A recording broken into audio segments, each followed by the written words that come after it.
get paid, little shorty get paid. 100,000 in the safe, couple thousand in the dream. Get paid, little shorty get paid. No, I'm always on my grind, 24/7 days. Favorite color, money green. Paper. I've been on my grind since I was in the 7th grade. Had my first kid, I was only 17. Always a provider for my pack like Wolverines. But you won't find me on the mountaintop. Need no calculator, I can weigh it cause it kinda lot. Always on my top around that paper like a Michael Scott. Your boyfriend the Dwight, he want my spot, he always round a lot. Get paid, little shorty, get paid. 100,000 in the safe, couple thousand in the jeans. Get paid, little shorty, get paid. No, I'm always on my grind, 24/7 days. Get paid, little shorty, get paid. Get paid, yeah, yeah, get the money, yeah. Get paid, little shorty, get paid. Get paid, yeah, yeah, get the money, yeah. Evening. Evening all, how are you? I'm alright, are you alright? Yeah, not bad. We've had a nice lazy Sunday. You've had your haircut again, haven't you? Yes, I have my haircut ready for the show every week. Got to look pretty. I've had a thought. She used to be an hairdresser, didn't she? She did, yes. Yeah. Do you remember that big scissors they use for opening up events where they have to cut through the ribbon? Yes. I could stand 2 meters apart and she could cut my hair.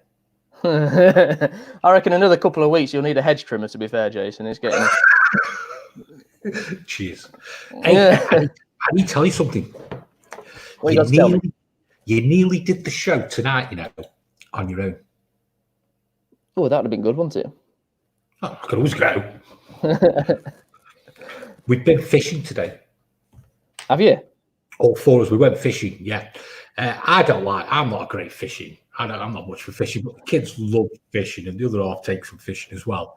But just as you get to my pitch, about 10 minutes away, there's a little fishing, there's 3 fishing pools and it's beautiful, really nice. You wouldn't even know they're there. It's just a gate. You have to put the code on the padlock and that gets you in. So we went fishing. So we got there, started fishing. So kids, they caught 4 fish, big fish. Me and Nick had caught nothing. And then it happened. It happened about 1:30, 2. She caught a fish. And it wasn't a small fish, it was a big fish. What was it? A carp. A big Okay, carp. yeah. Yeah. I'm under pressure, aren't I? Go on. Well, I'm not getting come home until I've caught one, am I? Did you? So I'm thinking, oh no, I can't stop here all night. I've got to catch this fish. So it gets to about 2:30, 3 sometime. And Lil's sitting next to me and she says, right, she puts a rod down on the floor. She says, I'm going to get a drink. She walks off, so I'm there. Come on, fish. Right. And I looked at her rod and it went down. Right. So I went to catch it and the rod shot off in the lake. Right? And this fish is taking the rod all around the lake. Yeah, look, I even took a picture, show you, Shane. Look, see it? Oh dear. Right. So the rod's going to the other side of the bank, so the kids run round to the other side of the bank and they were trying to get it in, and then it's a turn and go off the other way. It was going all the way around. Oh, it made me day. Took the pressure off me as well. And what happened? What do you mean? Well, the fish had obviously got onto it, pulled on it, and then the rod went off the side of the bank and it took it all the way around the pool. Yeah. And where's the rod now? Oh, we got it back. Oh, okay, there we go. Yeah, we got it back in the end. And the fish was still on it. I felt sorry for him. Can you imagine? You think, God, it's hard work swimming today, isn't it? Oh, it tickled me, mate. Oh, it was so funny. It was like Jaws, but a slow version. So you're going to go in tomorrow? Hey? Are you going again tomorrow then? No chance. No. So did you catch one? No. I could have still been there. Sitting there. I'd have had to done the show by the side of the riverbank. We could have changed to the Motorhome show by the riverside. River Monsters. Well, Robson Green does one as well, doesn't he? I'm not a fisherman, mate. To be honest with you, I'm not a fisherman at all. Let's kick into it, eh? Yeah. Let us know what. Sorry, Jason, I've had a bit of a connection issue there. Say again. Yeah. The connections are all over the shop tonight, aren't they? Yeah, they are. We're all having problems. I don't know if it's me, you, Bob, Lee. Probably Lee. Yeah. Just blame Lee. Yeah, they seem to be all over the place. Yeah, let's blame Lee. He's the technician. He should be sorting it out, shouldn't he? I know. We're doing every Sunday now, aren't we? Yeah, so this show is now going to be every Sunday. We're going to have different people on every week, really. Different parts of the industry. From the parts industry, we've got Bob tonight. Different dealers, manufacturers. We've got a lot of plan going ahead. We've got some good people coming on the show, which will be nice. And we've also got the podcast as well for whoever wants to listen to it when they're off on the journeys. We have, haven't we? We're so popular in Norway. Strangely, yeah. And Brazil. Brazil. Well, they like the campers there, don't they? You get quite a few VWs being imported back over. Strangely. Yeah. If you want to be on the show, anything at all, follow me on Twitter, Caravans and Campers at SY45RP. I'll follow. You can also get hold of me on Instagram as well, the Motorhome Man. Anywhere else, Shane? We've also the motorhome@gmail.com. Yeah. Nice and simple. Yeah. Let's just get some Phil Humphreys. Good evening, Jason, Shane, and Bob. Bob's not here, is he? Not yet. We nearly lost him earlier on as well, didn't we? I know. No, you best in. Good evening. Thanks for joining. Who've we got here? Gregory Menzies. Evening, all. Chris Bowden. Yo. Available today. Hi, all. Evening. Dirty Trucker. Evening, all. Ruby Hadrell. Hi. I know you are, Ruby. Some fat guy. Some fat guy. Is that about you or me? I'll move on. It could be any. It could be any in the lockdown. Anthony Bilson looks good. Fraser Collins, hi. Martin Sales, hi. It's great story, Jason. Just happened. Nice teeth, that's you, Shane. Thanks, Glenn. Appreciate it. Mandy Jane. Hi, Shane from Cornwall. Yeah, that's a good one, Shane. Anybody wants to say hello or anything like that? But where are you from? Let's see where everybody is from, Shane? Yeah. That's big, Mandy. So thanks for watching, Mandy. Byston Blinkett, evening. Bursner 742 or a Swiftcon Tiki. Sorry, Bob, some fat guy. Quick Jason, one, what you going for? I'm going Bursner all day. Yeah, I'm going Bursner. Yeah, I'm going Nice Bursner. big garage. Yeah. I guys, wonder how you see the future of motorhomes regarding specific engine types, hybrids or electrics. There's a long way to go yet, but what a perfect vehicle for electric engine, because you can't, and the first thing you do is plug it in. They need to. There's a lot of alterations need to be done for the engines and the campsites as well, just to get that power into the vehicle. Yeah. Paul Anson, evening guys. Sky Blue High Hall. Mullingar Island. Chris Bowden, Plymouth. Gary Squire, Halifax. Kev Williams, Stafford. That's not far from me. It's near you, yeah. Byston Blink, Cunley Trapton, Cape Town. That's good going. Actually. South Africa. Yeah. Lincolnshire, Martin Hills. So we want to just throw out a question to everybody. And it says, is there anybody who would not go out in their motorhome this year and why? Yeah, well, obviously we've heard a lot of people that say they can't wait to get down and out in the motorhome, but is there anybody who wouldn't want to go this year? We haven't heard of anybody that said that yet, but it'll be interesting to see if another side of it. It will. Shall we get with the news? Are we travelling to France or are we not travelling to France? Depends what day you asked me this week. Earlier on in the week, earlier on in the week, we were able to France without the 14-day quarantine.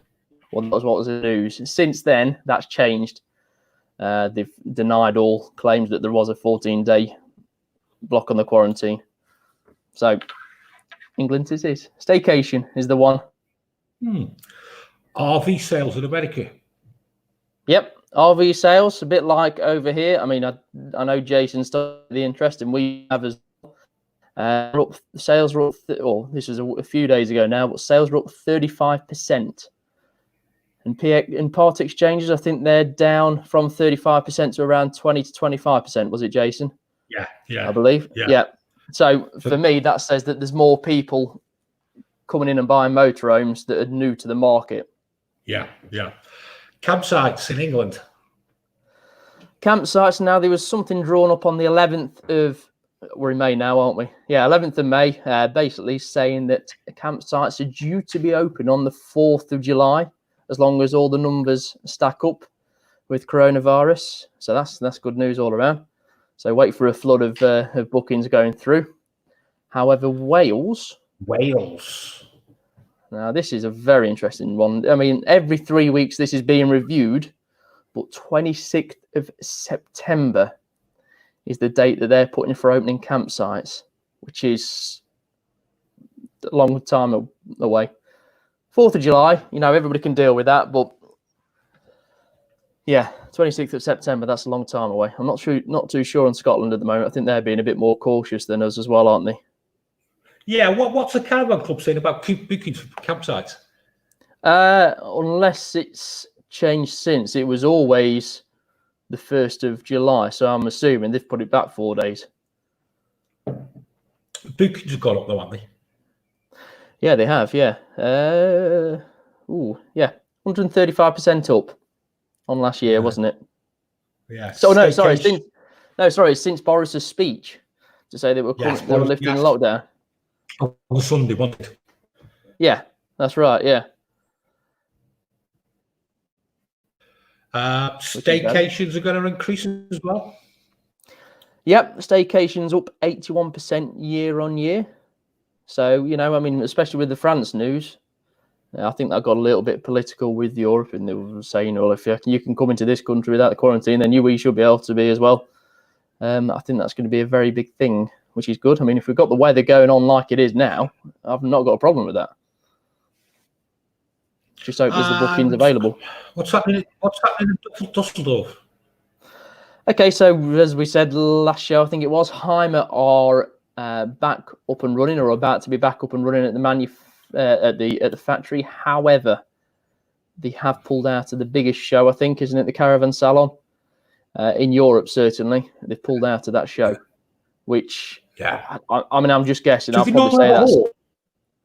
Yeah, I mean, I'll probably say Erwin Heimer, 30-40% of the show. The massive, huge group. I mean, after they bought out by Thor Industries, the American make, a year or two ago, they're certainly the biggest group in the world now in terms of motorhomes. Yeah. Okay. We've got Lee. Hi, Lee. Evening. You all right? Hi, Lee. Yeah. You all right, mate? Any technical questions? Any questions you want? If you can get them in, we'll try and get Lee on in about half an hour, 3/4 of an hour. So if you get any technical questions, Lee's here to answer all of them. You all right sticking around then, Lee? Yeah, no problem. I'll be here. All right, mate. Watching on. See you in a sec. And this guy's given me kicks for the last 15 minutes, Shane. He's been in, he's been out, he's been in. God, we're going to have to get him in quick. We're going to have to. I know. You forgot then, Shane. He's moved house, though. No, he's gone from one sofa in one place to another. Oh, let's bring Bob. Bring Bob. Oh, here I am. I've had to come indoors. I had to switch the whole internet off and switch it back on again. Move house, and sell me motorhome, and here I am anyway. Bob, everything was perfect until 1 minute before we were due to go on. I know, it's incredible, isn't it? The mobile signal went off, so I couldn't get that. Then I couldn't connect to the home Wi-Fi, and then the home Wi-Fi stopped working. So how many things can go wrong? We're in lockdown, Bob, and we've had Yeah. to drag the news out when there's no news to be told. No, Waiting no, for you that's to right. come on. Well, I mean, we're only slightly less on lockdown, aren't we, really? I suppose that's the thing. We're hoping to be able to drive the motorhome out for down to one of the National Trust places and get out and go for a walk, I suppose. That's the difference. Just for a run out, Bob. Yeah, just for a little run out, just get the wheels turning, get the oil moving and that sort of thing, and then go straight back into the drive, because you're not supposed to stay out, of course. You can only go out and then come back. So that hopefully that's what we're going to do. And do we? When are the National Trust places open? Do you know, Bob? Well, I didn't realise, but the local one to us at Formby opened on Saturday. They just announced that they'd open on Saturday. What I thought was that they were going to do was implement some sort of booking procedure. So you'd like book a car parking spot, and then they wouldn't get overwhelmed. So this sort of arrangement, I think everyone's just going to descend on them. So I think we'll go about 3 o'clock in the morning and see and get a parking spot. Yeah, we've got one local to us, which is Cork Abbey.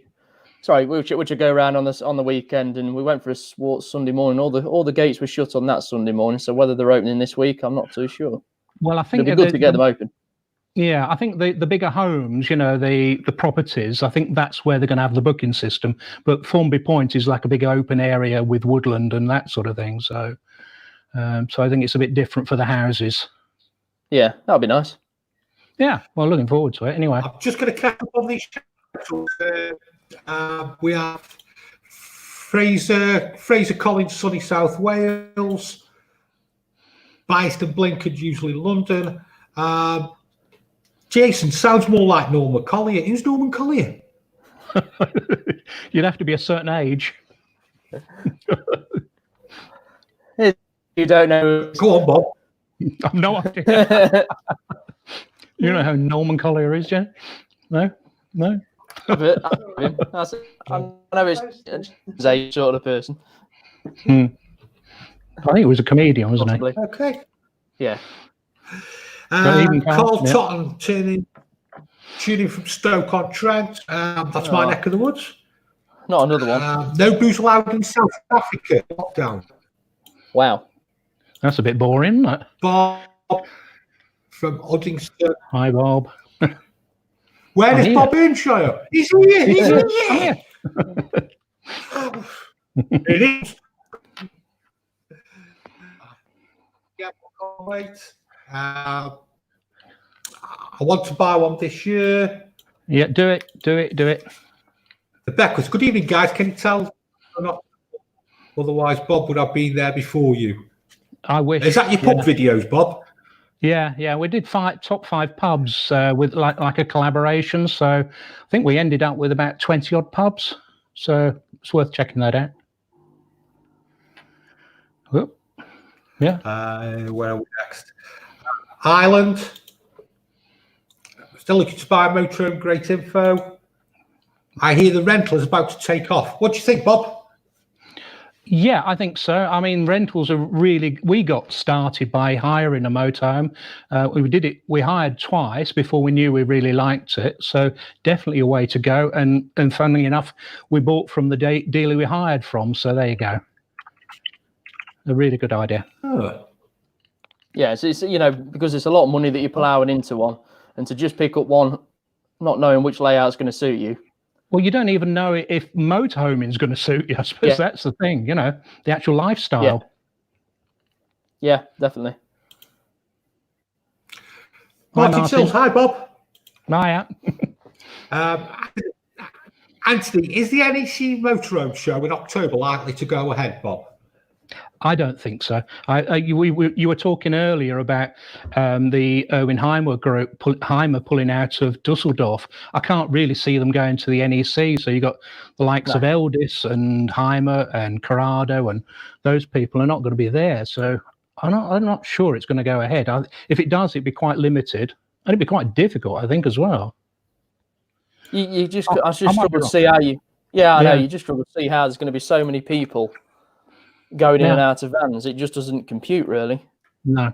I mean, we were worried enough when we were at the February show. We knew the virus was somewhere in the background, but we were quite worried about back then. So yeah.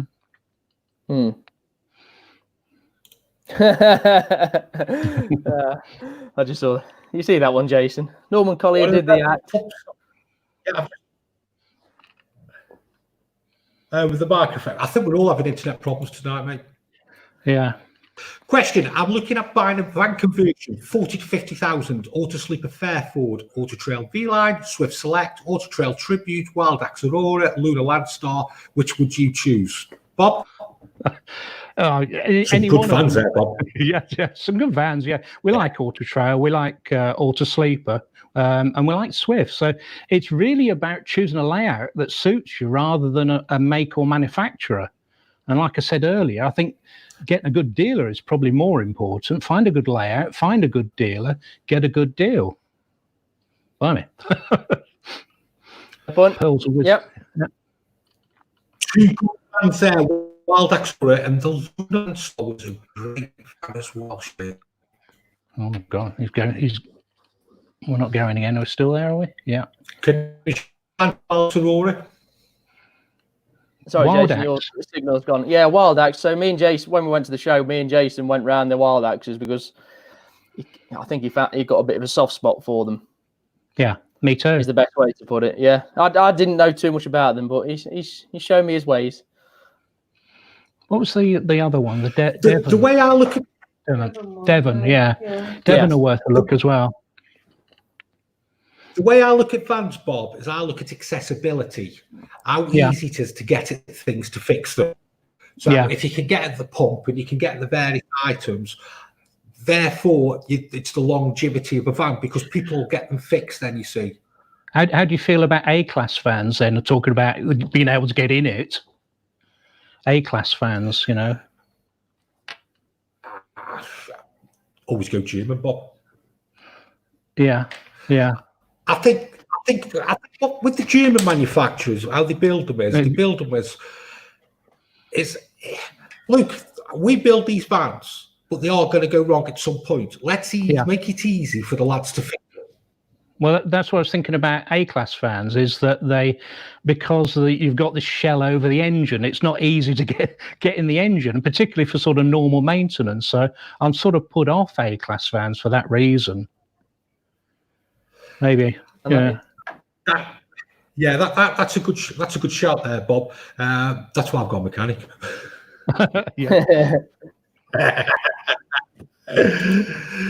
Okay, I am one from Kidderminster. Mark, a great act where he made out he had a faulty microphone. Yep. Bob, do you recommend any specific dealers, Bob? No, it's difficult, isn't it? One thing you don't want to be doing is traveling 600 miles to a dealer every time you need a service. But we've got a good dealer, and we'd stick with them. So I wouldn't recommend a particular dealer. We've had some dodgy experiences, I've got to admit. The worst thing I think a dealer ever did to us was say they were going to ring us back and never rang us back. And that happened like several times. So it's not perfect, that, but it's not the end of. Yeah, it's a phone call, Bob, isn't it? Yeah, absolutely. And it could be a phone call just to say, we can see you in a week, month, whatever it was. And I never got that phone call. And that was the worst experience I had. But most dealers want to do a good job. They're there to sell motorhomes and keep you as a customer. So, find a good one and stick with them. It doesn't take much, Bob, to go, look, I've cocked up. I'm ever so sorry. I'll get it sorted. Yeah. And that's it. And we're all human and we all make mistakes. Yeah, it only Can you becomes a explain what problem. an A-class is? Ooh, A-class. Go on. Go on. Who's that for Shane? No. Take your pick. A-class. So the best way to put it Price is it's where they've built the motorhome over the cab.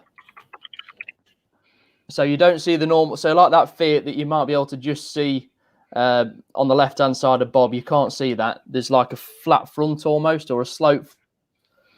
You just over there. got No, over there.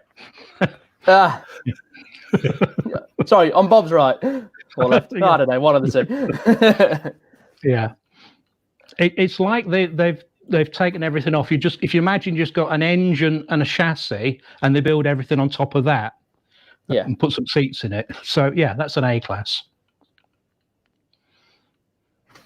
Where's Jenny? Where's Jenny? She's over there. Say hello, Jenny. not too Come far. on. Hello. Come sit here. Come on, come sit here. She's camera shy. So me and Jason. No. No. Well, to be fair, we was in October. Yeah.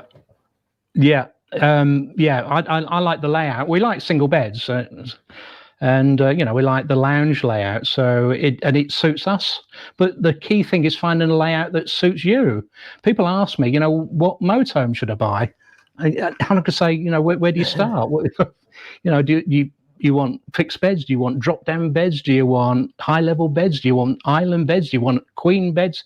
Do you want front lounge? Do you want travel seats? Do you want travel seats that pop up? It's such a choice out there, and that's a great thing. There's something to suit everybody out there. What? How many trims have you got? Your haircut again. So who's talking about my haircut? I'm going to take that as a job. Yeah. Come here. Come on. See if I can get her here. How many motorhomes have you had? Bob, How many motorhomes? Oh, yeah. have you had? Here we are. How many motorhomes have we had? We've had a Autocruise Starfire. Autocruise Vista, Autocruise Starfire, a Bailey Autograph Approach Compact 540, a Swift Bolero 714 SB, and this one that we've got at the moment. So what's that? Like 5? Yeah. Yeah. So it's What's 5. the one you've got now, Bob? We've got a Swift Contiki Sport 574, which is basically the same van that we had previously. It's the same as a Bolero 714 4SB. 4SB. Yeah, with the lounge, front lounge, twin beds at the back, bathroom at the back. Okay. Yeah. So it's the new 2020 model when they've kicked out the Boleros, the better cars. Best. Yeah, that's right. That's right. Yeah, I mean they stopped doing Bessacar, didn't they? I mean, I think it was confusing for everybody where people thought Bessacar were like a separate make, but no, they were just part of Swift, really. Hmm. Yeah. What would be a good van with a toilet you could use as a daily driver? Well, a small compact, really, I suppose. If you're looking for something under 6 meters, that's probably a daily driver. Whether it's a panel van, lots of panel vans have toilets. So something like an auto sleeper symbol, maybe. That's a separate toilet. That's a separate toilet. Little, isn't it? Yeah, that one we looked at what's it called? Benimar, the Benimar 313. It's a tiny little van, but it's 6 berth. Well, that then, Yeah, incredible. Yeah, I mean, anything under 6 meters as a daily driver. Yeah, good idea. Your haircut's going everywhere, Bob. Heck, yeah, it's all right. Can't really see it with the headphones on, so I think that's a good thing, isn't it? See if I move this table a bit closer. Here you go. I watched a Aaron suggested Euromobile Integra. What's the cons of Integra? Well, I've never driven a tag axle motorhome, to be honest. I suppose the cons of it are that you've got six tires to change rather than 4, isn't it? Really, the pros of it must be the stability. And probably the payload and storage as well is the two things. Absolutely, yeah. You can get a huge garage on the back of a tag axle. Yeah, the only thing I do find a bit is if it's a U-shaped lounge where it's a bit of a waste of that payload. Yeah, absolutely. Yeah, it's each of their own, really. Yeah. Oh, how far have you done subs, Bob? Last time we looked, we were about 7 away from 10,000. Something incredible. I think we're about 9,993. So, what's your channel, Bob? It's just called Bob Earnshaw. Okay, Bob Earnshaw on YouTube. On YouTube. Subscribe up, and hopefully we'll get into that 10,000. So who's going to be the 10,000th? Yeah. We're going to get Poppy in the picture as well. Two people who don't know what you do, Bob. The what? Sorry. Just for the one or two people who don't know who you are, Bob. What are your videos about? What do you do? What do? We do tours. We like going on tours with our motorhome. We visit a lot of shows. I think I wrote down that we'd visited about 17 shows in the last couple of years. So we review a lot of motorhomes. We do accessory. We talk about accessories for motorhomes. We talk about how to. Last one was cleaning your toilet. People who come into motorhomes, sometimes they don't know what to do with the toilet. Daft things like that. We talk about accessories for motorhomes. Anything else I've missed? Sites. Oh yeah, site reviews. 139 arriving at. Yeah, we've done 139 arriving at. That's where we go to a site and we have a look around the site, film in the toilet, which amuses a lot of people. Don't actually film in the toilet, if you know what I mean. Yeah. But if it's your first time, though, Bob, at least by watching one of your videos, you know what you're letting yourself in for. Yeah, that's right. Yeah. If you've watched the channel trailer, I think that says what we do really as well. So what's the reason you film the toilets for? Because I've got a reason why I focus on them. Yeah, well, I mean, when you're paying money to go to a site, and let's face it, it's not that cheap these days to go to sites. You want to know what you're getting. And I think if you go on the club websites, you see a glossy pitch with a lot of models walking around. Well, I have a look what the shower curtains are like and, and what the facilities are like. People want to know what it looks like before they book. Okay, fair enough. Yeah. You see, and what the dog looks like.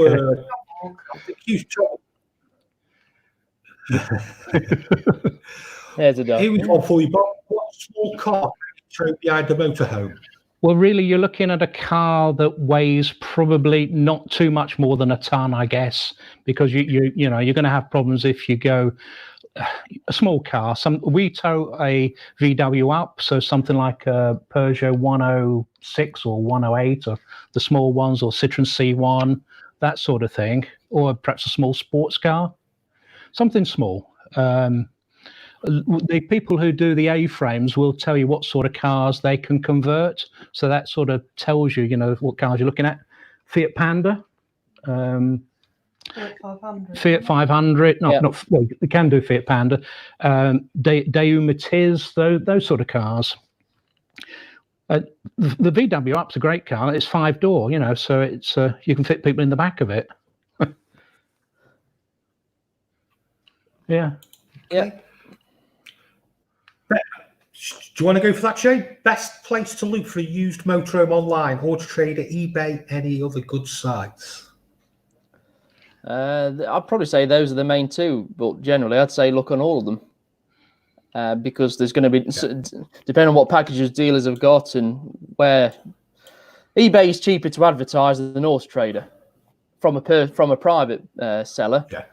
But it depends where the dealers get the best leads from to where they advertise. So yeah, check them all out. There's the best bit of advice. Which way would you go, Bob? Private or trade? I'd probably go trade. I think we bought most of our motorhomes from a dealer. I mean, we're looking for the warranty. If we have a problem, we've got someone to go back to. So that's sort of what's going on in my mind, I guess, and Jenny's. Jenny's cautious. Yeah, I think you get a lot more. You get a lot more protection, don't you, if you're buying a motorhome from a dealer? Yeah, yeah. And also, you were telling me a story the other day about the post on was it on Facebook where someone broke down and they were stopped by the police. They just bought the motorhome. Yeah, that's a great example. Yeah, it wasn't meant to be out on the road buying. I think was it in Scotland? I think, Bob. Yeah, that's right. Yeah, he'd been driving up the road and it appeared on Facebook, didn't he? Yeah, and he got halfway down and broke down, and that was it. Nice big fine from the police. Yeah. So so at least you got the protection from the dealer, and I don't think there's much of a difference in price really between the private individuals and the dealers. No. When we're looking anyway. Can I just ask Jenny a question? What is it you actually look for in a motorhome? What do you look for in a motorhome? What I look for? Yeah. Comfort. Yeah. Nice bedroom. I like the bathroom at the back. You like bathrooms at the back, don't you? Yeah. Gives a bit of changing space. Yeah. Reasonable kitchen. Yeah. And just the general comfort and layout. Yeah. Which luckily we seem to agree on. Yeah. Well, no, I agree with Jenny. You say so. So the thing is, Bob, women are practical. Yeah. If we've got an electric start, we're happy, aren't we? We can just go. That's right. We just want a gadget. Yeah, that's right. If you've got a gearbox, that's it. I'm off. And do you do you both do the driving, Bob? Well, I tend to do the driving. You're a bit more nervous of doing the driving, aren't you? Yeah. Just see if we can get a bit more light in here, Jen. It's gone a bit dark now. How are you going to do that? Those lights over there. Jay? See if we can... Does anybody know what the headroom is on the 2020 Swift Escape 614? Have watched Bob and know that he isn't very keen on the drop-down beds. Apparently, this year they've come down lower. Yeah, and I do the headroom test, and I normally sort of bump in my heads. And I know in our van that we bump our head fairly often, don't we? But You do. well, yeah. I mean, it's a consideration, but you can always duck. Yeah. Yeah. Thanks for the link. If you just get that back, Jay. Sorry. Right, there we go. Yeah, so I'm just trying to catch up with all the. Sorry, mate. Yeah, so if you just copy and paste that link and put it into your bar at the top, Yeah. that'll subscribe you to Bob's channel. Yeah. No. Whoop. That's it. To move that a bit closer. Yeah. Yeah. It'll look like that. If it looks like that, you're in the right place. Downsides to buy. Buying an ex-rental. Yeah, so we're just looking there. Are there any downsides to buying an ex-rental motorhome? Are they difficult to insure or sell once you are looking to replace? From my point of view, it depends how well they've been maintained. I mean, they can do a lot of miles and they have been lived in constantly. They could have been linked in for 50 weeks out of 52, whereas motorhomes are generally slept in for 4 weeks, 6 weeks in a year. So it's just a wear and tear on them. The price has got to be right on them to want to buy one, in my opinion. Insurance, I'm not too sure on that. And sell on, it's the mileage that kills them a lot of the time. What do you think to that, Bob? Yeah, I mean, I agree with you. I mean, mileage on motorhomes, as long as it's not like Starship mileage, 100,000, 150,000 is not a huge amount of mileage for what is basically a commercial vehicle. And like you say, it's more about the condition. It could have done 70,000 miles and been thrashed within an inch of its life. So it's what's it like? How is it being looked after? Have you got service history? What's the interior look like? Are the beds falling apart? You've got to make all those sort of decisions, haven't you, really? Yeah, definitely. Condition. That's what I'm trying to say. Yeah. Hopefully with them being, if they're a decent hire company, they will maintain them well. Yeah. It's just depending on the condition in the market. Just don't do too many miles. Yeah. Right, what we got next? Whoop. So watch your YouTube vids, Bob. Good watch. Yeah, thank you, Martin. And how much did you pay him to say that? About was about 5, wasn't it, Martin?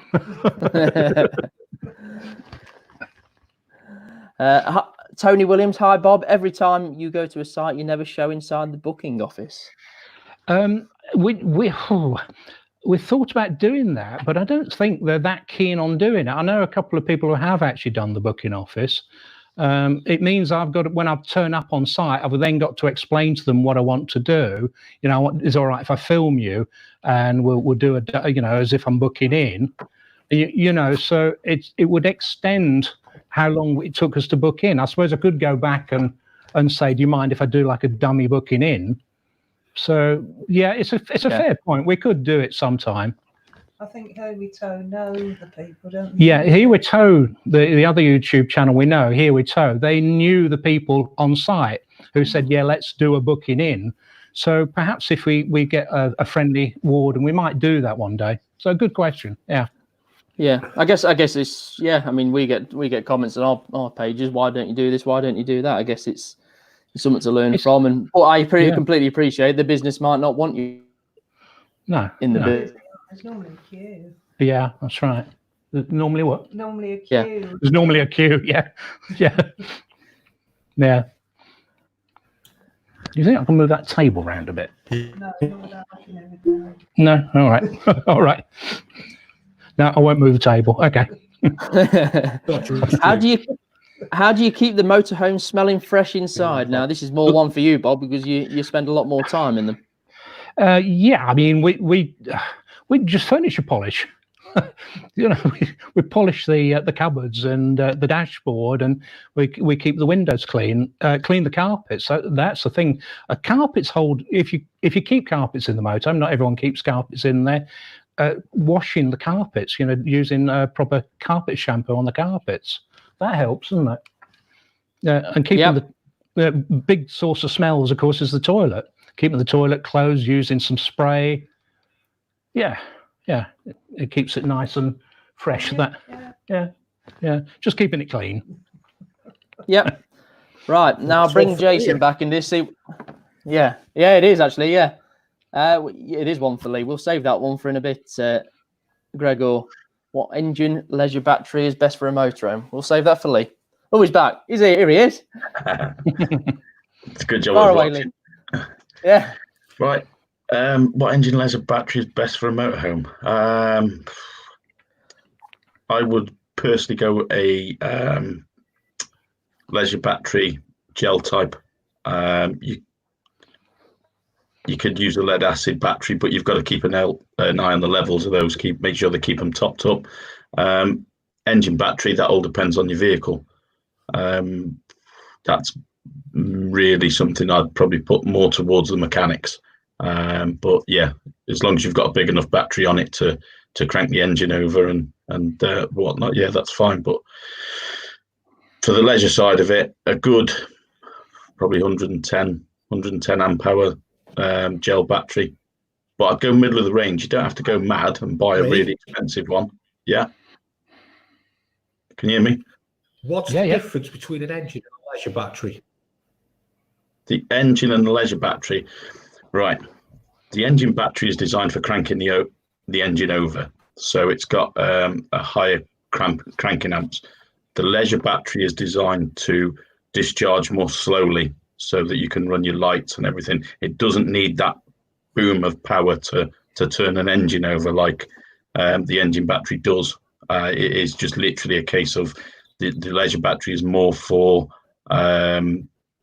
slow drain, so that you can run lights, you can run things like that. And so yeah, simple terms.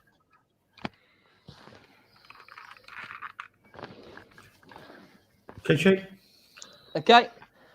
Sky Blue 1924. I will look at your YouTube clicks, Bob, as the simple things about setup at a park I don't know about.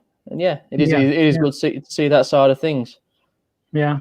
It's some people, you know, it can be quite amusing, really. You know, someone who's first time on a site, it can be a bit of entertainment to see what they do. I mean, I think you're probably caravanners, really, but yeah, knowing what to do helps, doesn't it? Yeah. Yeah. And some people, don't know what to expect when they go to a campsite. I mean, some sites take you to your pitch. Some sites go and choose the pitch, and others will let you wander around and have a look. So all sorts of different things can happen when you get there. Yeah, thank you. So what's one of the best campsites you've stayed at, Bob? The best campsite. Where's your go-to site? Well, people who watch our channel will say Bunree. Bunree in Scotland is one of our favourite sites, followed by Glencoe. Yeah, go on, keep going. Troutbeck Head, yeah, another one. Yeah, I mean it's often about location. I mean, we're big Caravan and Motorhome Club fans because what you get is what you get, if you like. You know what to expect. But it's all about consistency, and it's about location. So Bunree is about the best location. Sorry, say again, I can't hear Jason. you very well, Jason. What about you, Lee? What's your favourite campsite? My favourite campsite.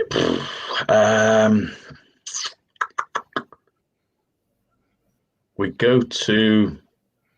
There's a site I go to that I actually work on, and we go and stay there occasionally. It's called Shays Farm. It's near Alton Park. So if people go in there to watch the racing or anything like that, it's good for that. But it's got a nice walk to a pub. The facilities on it are great. Well-spaced pitches. It's a really nice little picturesque site that's just out of the way enough, but it's close enough to be able to get to places as well. So yeah, that's a nice site. Okay. Right. Hi, Bob. What do you think is the best engine and most reliable for a motorhome? The Fiat Ducato or the Ford Transit? I'm going to guess that you're a long-term Fiat Ducato man. Well, I think every motorhome we've had has had a Seville engine to it. I don't think we've driven one with a different engine, chassis to it, or either a Fiat or a Peugeot, which is basically the same van. I'd love to drive a Ford, especially the new automatic Ford, but then Fiat have got a new automatic as well, and I'd love to drive that as well. Yeah, they have got the new engines and automatic gearbox, which should be it'll be interesting. I'm looking forward to getting into one of them. It doesn't filter through to us until a few months after. But is your new motorhome on the new engine, Bob? No, it's on the one before. We bought it because of the VED. You remember the higher tax. So we bought the older, get this right, 6B engine. Yeah. So it's 150 brake horsepower rather than the 160 brake horsepower. Yeah, because all the brake horsepowers have gone up 10. 10. Yeah. Yeah, that's right. But yeah. But if any dealers are watching and want to lend me a Ford Transit, there you go. See, I really do like the Transits for whatever reason. Go on, Jason. Or would you like to be a Carthago or Carthago the best in quality terms? But yeah, they're well made. Yeah, we borrowed a Malibu, didn't we? Which is in that Carthago family, and it was well put together. Yeah, there's no doubt about it. And I think, like you say, that German build quality is renowned. But negatives about it, Bob? What negatives about the Malibu, or about German vans in particular? Well, Malibu with your body on it. Yeah, the Malibu. I mean, it was layout more than anything for us with the Malibu. Malibu is an A-class van, which we'd never tried before, which was okay. We had problems with screen condensation on it because of the huge screen that you've got, and and you probably need one of the thermal blinds on it. The quality was good. We weren't keen on the high bed at the back. You struggled to get into the high bed, didn't you? I woke up in a panic, so right up in the air, yeah. Yeah. Yeah, you nearly fell out of it, didn't you? I know. Yeah. I know. Well, you hit your head on the cupboard. But that's all about layout. It's not Yeah. about the van, isn't it? You know, it comes back to that. Yeah. Didn't like the bathroom, did we? No. Apart from that. Apart from that, it was a great van. Yeah. So you like the name of it? Yeah, the name's a good name. Yeah. Yeah. No, they are well made. We noticed quite a few at the show who do them high fixed beds at the back, Shane, which I don't really think are practical. Yeah, it depends how.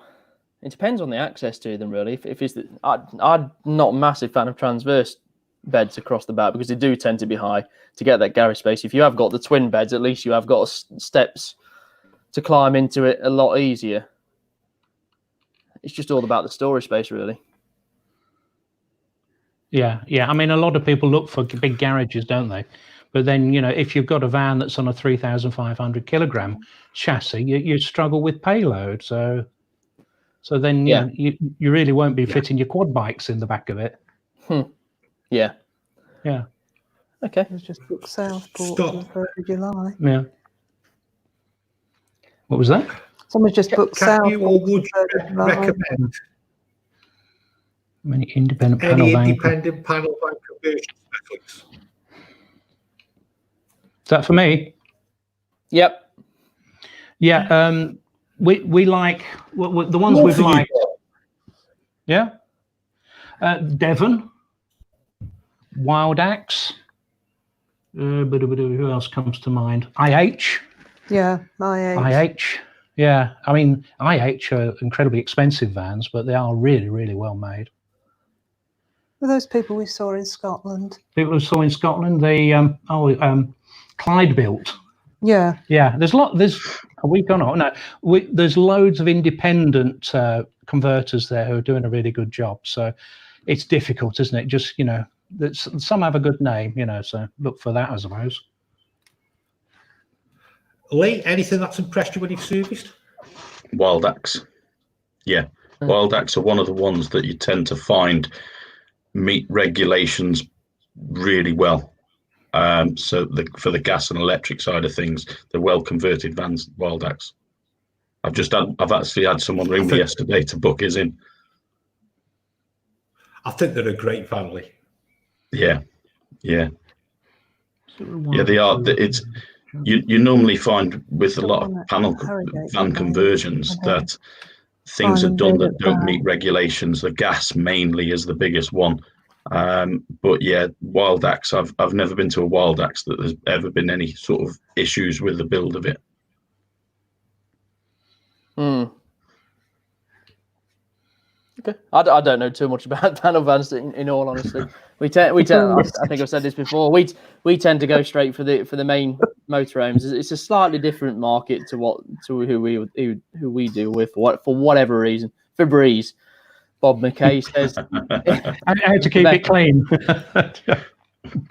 Smelling nice. Smelling nice, yeah. Yeah. John Davison only just found out our solar panel on our motorhome Bursner 728G only charges the leisure battery, not the vehicle battery, and you may struggle to start yours if it's the same. Just a quickie there, Lee, you had a situation with a guy last week you helped out, did you, with solar? Yes, I think he's actually online. I saw he said hello earlier on. I did speak to him after last week's show and sort of tried to point him in a few direction with a couple of issues. So yeah, I've not heard anything back of him, so hopefully he's all sorted out. So yeah, for this one here, I would say you can change that. You can get a dual regulator and then run a supply from your regulator to your engine battery as well, so that you can charge and you can split the charge. Look, 60-40, you know, of your solar charge will go to your engine battery and your leisure battery. So you can actually charge both from a solar panel. You'll just need a dual regulator fit into it. Nice and easy. Okay. Which motorhome brand holds its value the most? Now, I'd be interested to see what you think to this, Bob. I don't know. I would think something like an IH or Wild Axe, as you mentioned, something that's got that's well built, that's well maintained, that's well finished. Yeah, I suppose so. Bursner comes to mind. Yeah. I'm not in the trade, so I mean, obviously Yeah. you'd have to tell us what the residuals are on those sort of vans. What's your thoughts, Jason? Auto Trail hold up well, don't they? Oh. Auto Sleeper? Yeah, Chasse on a good value. They hold well. And Benamar as well. Yeah, Chasson and Benamar. Benamar, I think, having thought about it since somebody asked, I think in the last show, Benamar, I'm sure we end up pricing motorhomes for a retail figure of over what they were new sometimes, because they just seem to be. Yeah.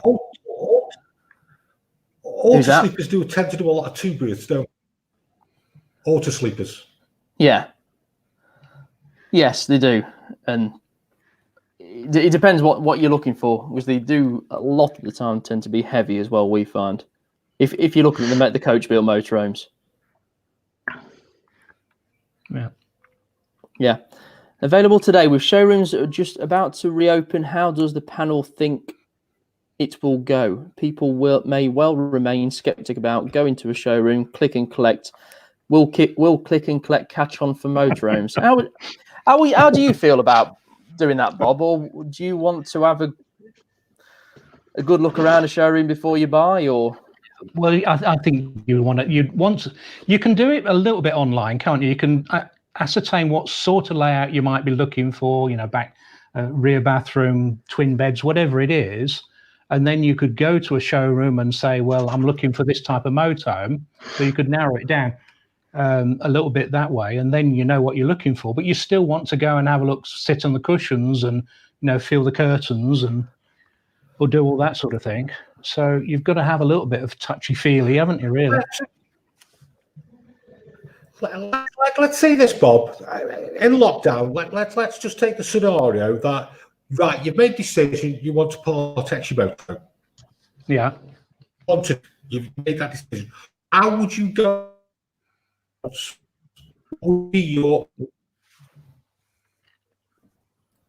think we lost Jason, haven't we, Lee? Yeah, he's gone again. Yeah, he's gone. Oh, there he is.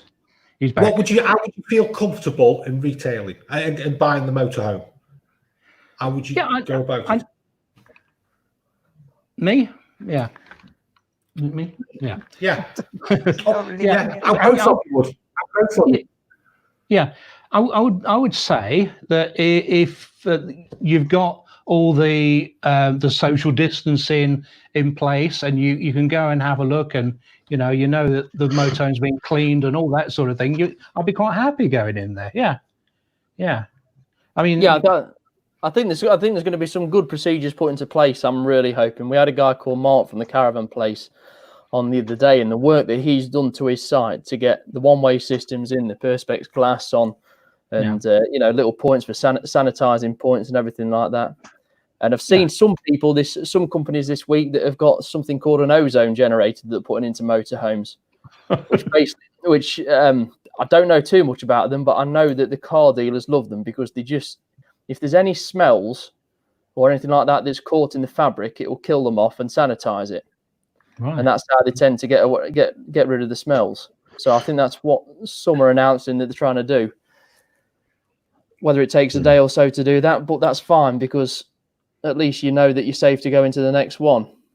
Have you ever come across the ozone generators, Lee, or is that something foreign to you as well? The actual blast question, actually, it's something me and Jace were talking about the other day, and I was saying to Jace, my advice would be to have an idea of what you're looking for prior to going to a dealer or whatever. But because the dealers aren't going to want people walking in and out of 7, 8, 9, 10 motorhomes or caravans. So if people have got an idea of what they want and go and say, look, this is the sort of layout I'm looking for and things like that, and then they can say, yeah, okay, I've got this, I've got that, this, but because I know I mean, I know several people that the minute dealerships open, they're retired, and it's just what they like to do. They'll go. They're not looking at buying. They'll just go and have a look round. You know, it's like going around a garden centre to them. And it's you know, and they'll have a day out and go and have a look around some new vans and things like that. So yeah, it's something people are going to have to be aware of when these dealerships do open up again. Yeah, I think the first thing that dealerships do have to do is keep the vans locked, unfortunately. Yeah. And once the salesperson can qualify them and make sure they are looking for something rather than just having a look for the sake of having a look, because that's putting everybody else at risk. That's putting everybody else at risk then, and it's not fair just for the sake of going around vans for a day out. Yeah. And that's what's going to make the October show that much more difficult, isn't it? Yes. Yeah, definitely. Yeah, it's a good shout. Yeah. This one's about your battery, your vehicle battery, Lee. Yeah, if his van won't start up, that's a problem with his vehicle battery. You need to have that checked out. If it won't start up, I mean, if it's flat, it need the battery charging. 6-month-old van, it's a bit strange. Something's got a drain on it. The thing I find with motorhomes, and no disrespect to anyone, motorhomers love to add gadgets, and they'll wire things in all over the place and not know where they're draining the power from. So, I've got one customer who's an ex-electrician, and you go in there, it's like a bowl of spaghetti. There's cables everywhere. So, you never know whether something's been added to a system that's draining off the vehicle battery as opposed to, maybe pulling off a leisure battery. But if a 6-month-old van won't start, then it may even be a faulty battery. You're not sure. Yeah. Breaking news, Bob. Hey! I said when I was reached 10,000, I was going to do a live. So here I am.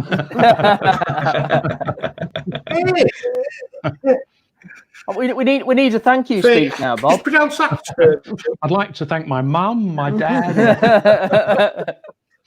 Yeah, no, I mean, I'd like to thank everyone, obviously, who's subscribed, everyone who's watched us over the years, right back from the days when we were waving cameras about willy-nilly.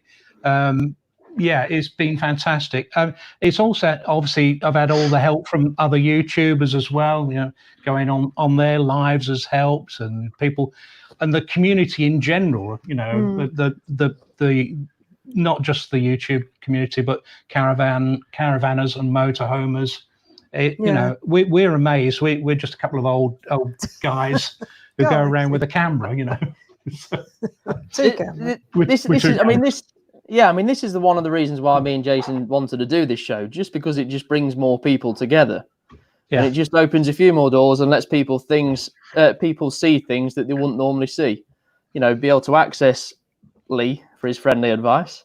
Yeah. And so on, just some of the people that we'll get on the show in the next few weeks, whether it's in the part world, people from manufacturers and so on. It would just be nice for people to be able to see that and get to know the industry a bit more. Yeah. And everybody around. Yeah. Are Swift motorhomes as poor quality as the rumours suggest? No. No. Go on, Jen. No. Have a rant. Go on. Who, me? Oh, who's that? Jenny. Oh, Jenny, go on. No, we're not. I mean, we've had two Swifts, and we've not had any major problems with it. We've had little niggles that everyone gets with a motorhome, and I mean, they're not the most expensive motorhomes, are they?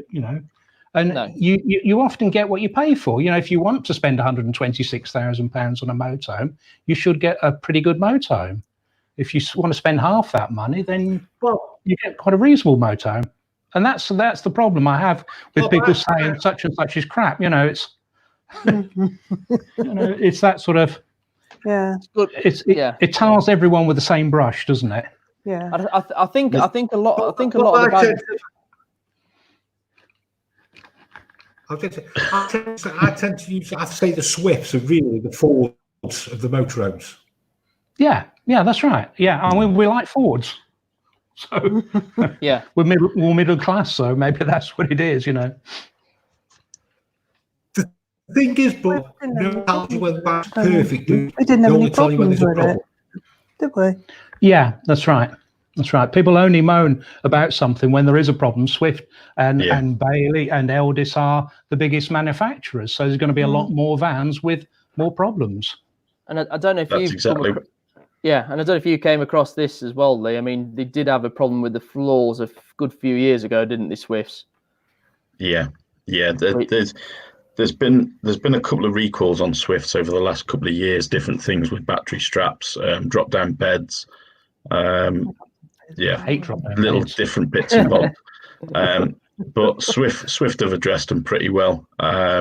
You know, I was doing a service at back end of last year, and the guys from Swift turned up to do these repairs. And yeah, it was quite handy actually to actually be chatting to two of the guys from Swift and just pick up a little few bits and bobs from them, who were actually the guys who put the things together.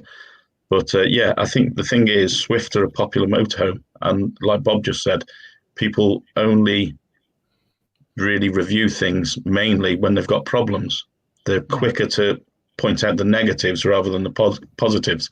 So, you know, people hear more negatives about Swift because there are so many of them out there, and any little problem, people are really quick to jump on. Yeah. It's a bit like it's a bit like anything now. There's a lot of voice out there with the internet and so on, and it's easy to find if you look for it. Yeah. What about new venture van conversion? I have one. It's spot on. What about new venture? Got a parrot there.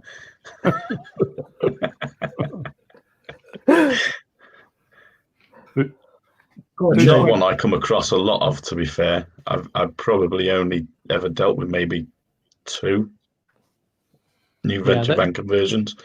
On the road from us. I don't think there's any problems with them, but like I said, it's not one I really come across a lot, to be honest with you. No, there was a guy on YouTube called Dan the Man, and he worked at New Venture. He's recently left them to join Luna, and we see them at Todd's, you know, our local dealer, because they had an arrangement with New Venture for many years, and they're pretty much built to order, aren't they? Really. But they tend to also do coach builds, which makes them slightly different. So yeah, but and on the smaller end of the coach builds as well. So they are a bit closer to the Motorhomes, and they're a bit more of a day van if they need to be. That's it. Yeah, I mean, they do some really clever layouts on the tiny, you know, the Berlingo type vans. So yeah. Hi guys, first time buy for motorhome with island bed type. Motorhome with island bed type bed, around £40,000. Looking at a Swift Escape 694 or Eldis, not Jason's favourite, Encore 254. What's your thoughts and opinions, please? I think they're a relatively even van in my book. I don't know what you think about that, Bob. I'm just trying to remember which the 694 is. Is that the twin You said bed it's an island bed one. Is it island bed one? It's the island bed one, yeah. Right, yeah. I mean, escapes have gone up market a little bit, haven't they, recently? Yes. Because they got the come on, brain, you can do it. What's the lower one? The edge. Thank you. Yeah. It's getting late, you know. It's way past my bedtime. And so there's a lot of kit on the Swift Escapes now. The Encores, we really like the Encores. You know, we saw them at the show. Again. The eldest Encore, yeah. I mean, you've got to, you know, Encore. There's that top of the range one. It's the top of the eldest's range, isn't it? Yeah, Encore? Yeah. We looked at the single bed one, didn't we? Yeah. Remember that? Yeah, we like the single bed one. I'm not sure if that is the 254, but it's 285, the single beds. Is it? Thanks. Yeah. I mean, I think the Swifts as well. If you are looking for something around that, there's so many dealers that do their own special versions. Yeah. That you can get some even better spec motorhomes for similar sort of money to the Escapes, can't you? Yeah, that's right. I mean, the one we were looking at the other day, is it Champagne, the Brown Hills one? Mm-hmm. Yeah. And who was Time Valley doing? They do some was special edition. Yeah. Signature Signature. Time That's Valley. it. Yes. And then you've also got the yeah, that's right. Oh, sorry, yeah, it is Signature. Oh, that's a good one. I'll think about that in a minute. Yeah. Yeah. Well, Highly been trying to sort out a load test on the leisure battery. Yeah, that's Paul who I'd spoke to last week, where I said before whether he was having issues. I'm unsure if he'd managed to sort it. That's the guy I spoke to last week. Yeah. Okay. Ooh. Just lost you. Okay. Thanks, Simon. I like to make people laugh. Available today. Anything made by Trigano are usually sought after. So who's in the Trigano group? Do you remember, Bob? I'm just trying to think who's in there. Roller Team, Rymore, Autosleeper. Is it Autosleeper? It is Autosleeper, isn't it? Yeah. I think so. Yeah. It's a huge group now, isn't Yeah. it? And I I think Todd's do a lot of Trigano. Do they Trigano? God, try to think. Yeah, Marquis, isn't it? Yeah, Benimar, isn't it? Jenny's Googling. Oh, can I Google that question? Ask a friend.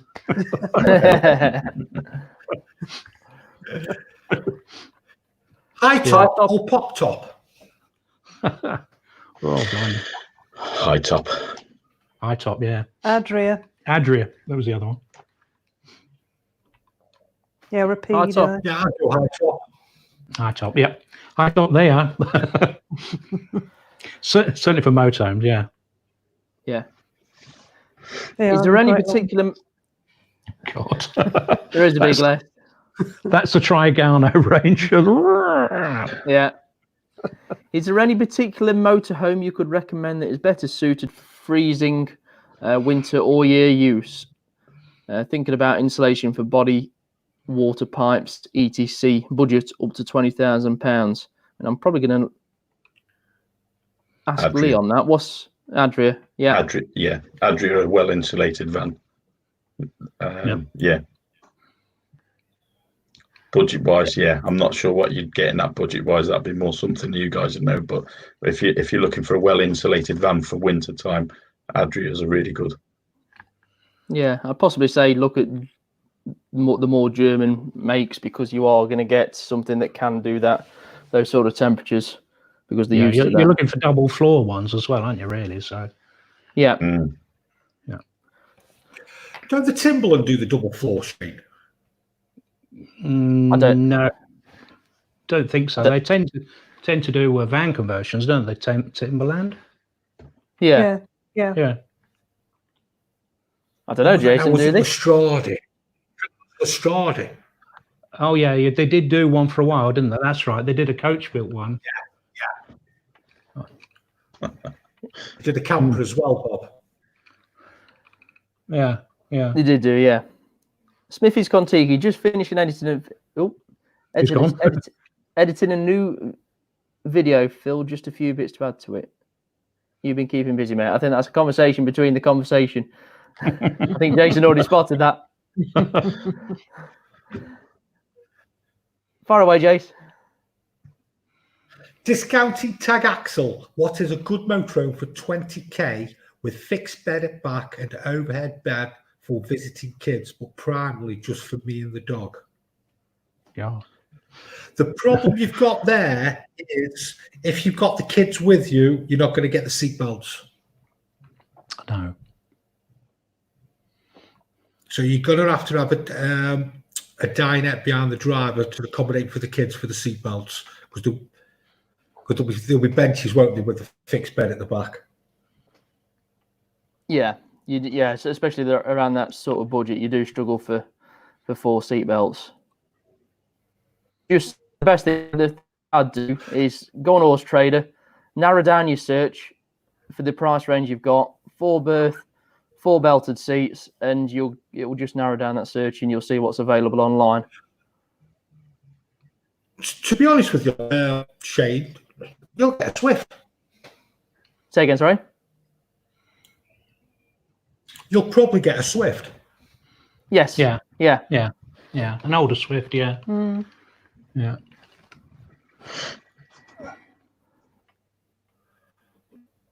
Oop. Yep. Oop. Yeah. But what happened when? What will happen when they want to test drive? What are you going to do with that, Jason, from your point of view? They can go out by themselves. Yeah. Because you can do There was test a bit- drive for trade plates now. Yeah, because before the lockdown, you couldn't do a test drive with a company's trade plates without somebody from the company in the van. But they've changed that rule just for this. Yeah, as long as their car's more expensive than the motorhome. Yeah. Or they've left something in collateral. Or left something or somebody in collateral. Left the wife in collateral, yeah. Yeah.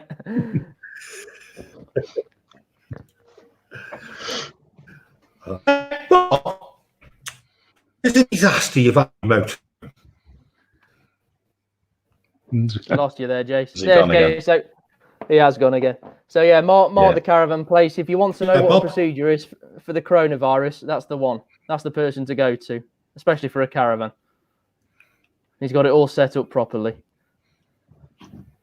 Yeah, the Caravan place, yeah. Bob, give us a disaster you've had in your motorhome. Oh, disaster. Oh, right. Okay.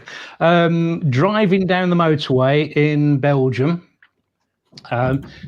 stuck at, the regulation 56 miles an hour or whatever it was in kilometers, stuck with all the trucks. Truck in front runs over some sort of mud guard that I can't avoid without smashing into the trucks either side of me. So I go over this mud guard and crunch crash, and it takes the bottom half of my door off. So there I am with bits of my door hanging off on a Belgian motorway. On holiday. Fortunately, it wasn't as bad as I thought it was going to be once managed to stop and have a look at it.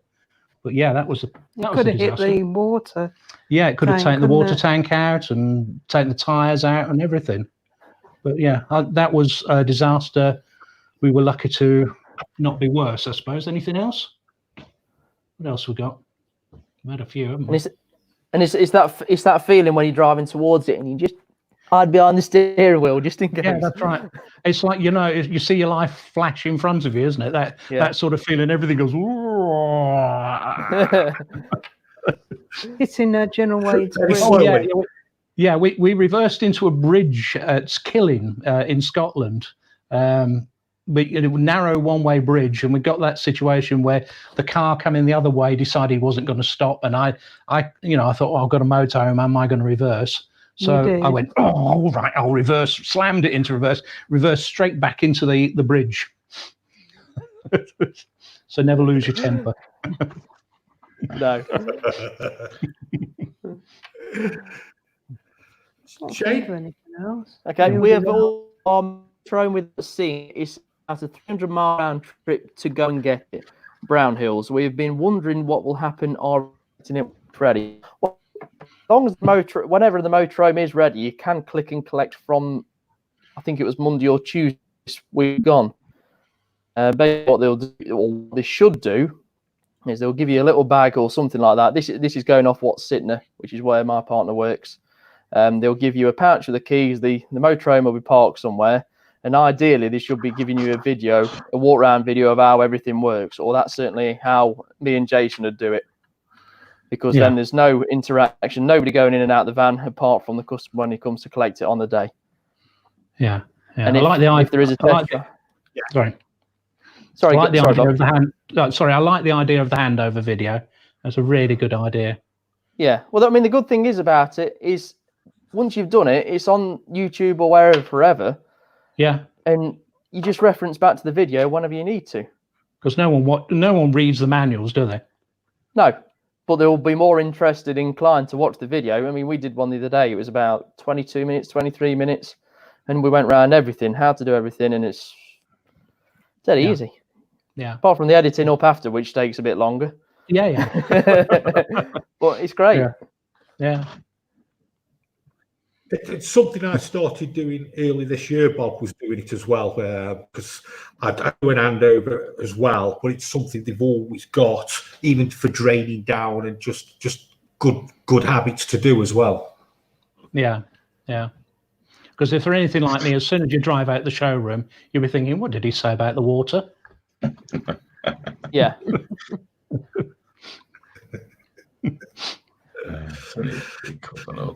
Lee, is there recalls on Auto Trail at this moment? Not that I'm aware of. Auto Trail aren't one that really keep in touch with us through the approved workshop scheme. If you're concerned of anything, best to ring your dealer really and check with those. But I'm not, as I'm aware of at the moment, of any recalls on the Auto Trail.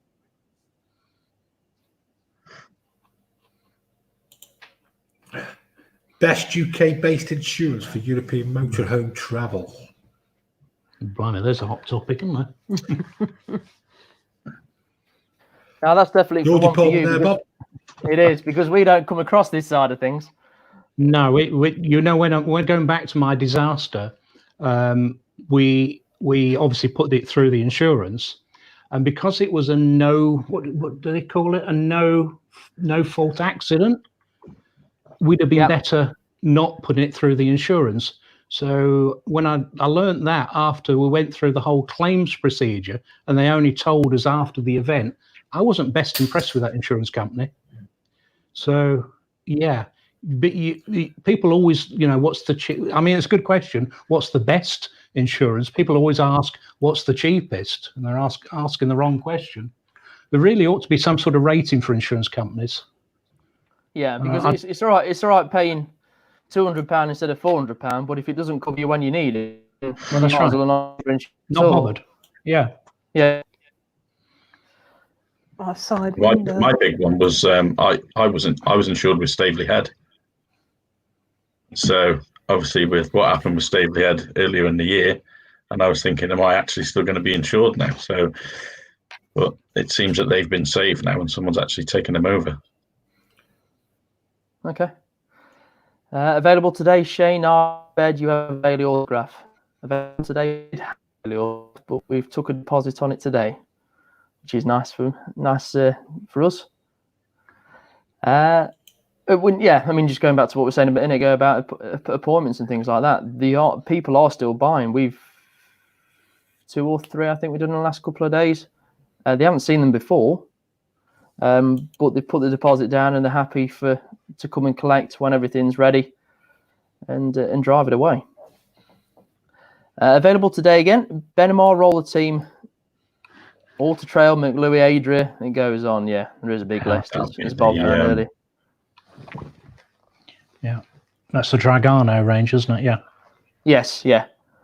Lee, I have some solar panel torches to give away if any interest. I'm all right. I've got some.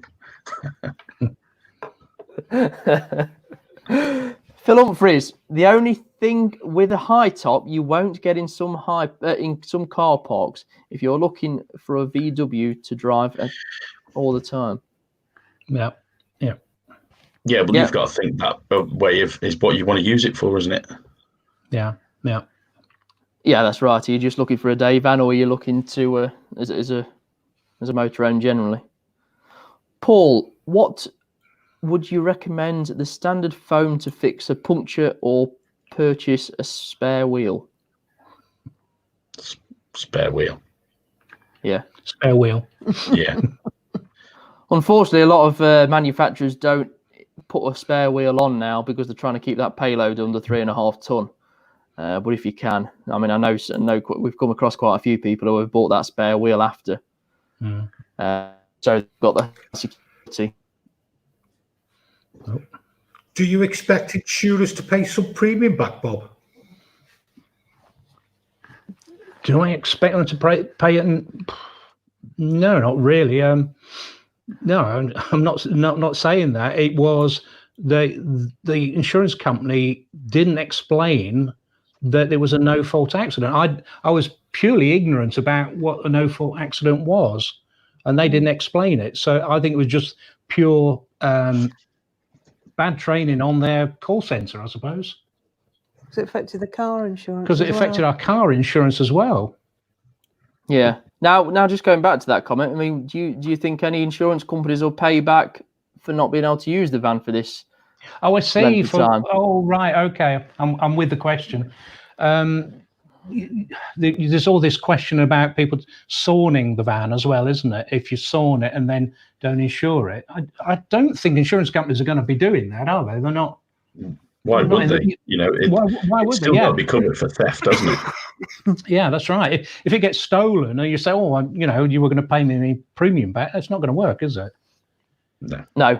There was one company I saw in a chat with my friends. So I guess it was a good marketing ploy, but they did refund some people because they won't be using the cars. But I don't think there'll be too many. I don't think there'll be too many wanting to do that.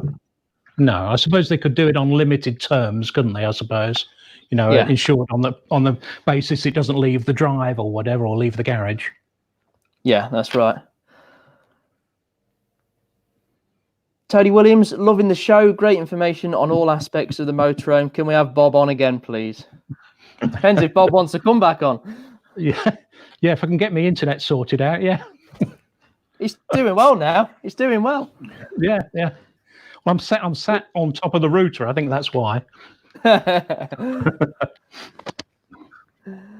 Gregor, best tow bar for a motorhome to put bikes / a car on. Lee, have you got any advice on this? I have nothing at all to do with tow bars, if I'm totally honest with you. I know some guys who do what I do tow bars as well. Not something I get involved with, but there's plenty of people out there. I mean, a proper tow bar company will give you the proper recommendation for what's able to be fitted and what it's capable of being used for. So. I don't think, Lee, there's a standard tow bar that fits every motorhome, is there? No. And indeed, some motorhomes won't take a tow bar anyway because of the way they're made. So, yeah. Oh, some water. Thank you. Have you got a company that you use for tow bars, Jason? If anybody asks, I know you've got one not too far away from you with Total. I've got a great company. Yeah, Salop Towing, just on the outside. I was going to say Salop Towing myself. They do all our tow bars for good company, Lee, aren't they? They're a really good company, yeah. Really good. They do reverse cameras and things like that as well. Yeah, but basically they come down, look at the motorhome and see which is the best tow bar system to put onto them, really. Yeah. Mileage information would be a way to repay some premium. Yeah, a black box recorder or something like that, I guess. Yeah. Go back to the old box recorders like you do on the learner driver cars. Yeah. Bob, it looks like this was one for you. Bob got a good vid on tow bar from this year. Yeah, I wasn't so much on tow bars, but on A-frames, obviously, because we've been dealing with smart tow or tower frame on A-frames. So the guys that I went to in Wales, they do tow bars as well. So but we'd already had a tow bar fitted anyway, so it came as one of the options on the motorhomes. Yeah. Hi, Bob and Jenny and Jason, Shane and Lee. Bob, what's your biggest bugbear visit dealers? Just going to something else on that. What are people's now? This isn't just for you. This is just generally. What are people's perceptions on motorhome dealers? Now, what do people think about motorhome dealers as a general? Yeah, Bob, what's your big bugbear visit dealers? Me, Bob. With me, yeah. Yes. It's it's funny what we were saying earlier, but it's locked motorhomes. You go to a dealer and all the motorhomes are locked. So now you want to have a look in a motorhome, so you got to go and get the dealer, get the key, go and have a look at the motorhome. Don't like that one, I'll go to another one. So that might be an issue when you come to doing your coronavirus precautions if you've locked all the motorhomes. it makes it very difficult to see all the motorhomes. And compare layouts. Would you, if you were visiting a motorhome dealership, would you prefer to have all the homes open? Yeah. Oh, yeah. Yeah. I mean, I know it's difficult, and obviously you've got the security arrangements, but sometimes you just want to open the door and have a look. Oh, it's got twin beds, and don't want that, I think the problem with that for some dealers, though, is if you've got a big stock of vans and you've only got 2 or 3 people on, like the size of Jason's pitch and the amount of vans Jason's got, if you get a lot of people on site, that's a lot of people for a couple of people to be trying to keep an eye on. And that's where the security issue comes in, I think, with that side of things. But I see where you're coming from with that, Bob. Yeah, definitely. I mean, I'm going to give you a good example of why I can understand why dealers, why dealers do lock up the vans. I mean, me and Jason go and just have a watch of the auctions once a month, and it wasn't the last auction. I think it was the one before the lockdown. I think they found 3 vans where people had been in and gone to the toilet in them. Oh, yeah. And not the easy one. Yeah. Grave. Yeah, I know that's the trouble, isn't it? You can't legislate for people, can you? No. It's always the minority that spoil it for the majority, though, isn't it? Yeah, that's right. Yeah, that's right. It's the same at the show. If you go to the show, you'll go in a brand new van and there's cooker knobs missing and things like that because people will just take one off and stick it in the pocket. Yeah, I think that's the problem I get. With me being based on a holiday park, when it gets really busy, you get people going into the vans, and if they've got a fridge knob missing, then they'll pinch them. Yeah. So, I don't know what the answer is. I mean, we go around. I suppose you've got like you say, you've got to get the salesman out and have a look, say what you're looking for. I suppose perhaps it's inevitable that we're going to go to this online situation where you get the layout you want online, you figure out what it is, and then you go to the dealer to have a look and see. So maybe that's the way it's going to go, and getting away from old folks like us, that wandering around aimlessly looking in vans. From the other end of the spectrum, some people don't like to be followed around by a salesman. So for you guys who are selling, you're sort of in a bit of a can't please everybody situation. I think the best. I mean, I'm the same. I don't like being followed around by a salesman. If I either want it or I don't. I think what I'd do is I'd just say, what you're looking for. Open up the vans, and I'm sure Jason would do similar. That are appropriate for them, and then just let them to it. And if they've got any questions, then fire away. And then you haven't got the pressure, even though you are around.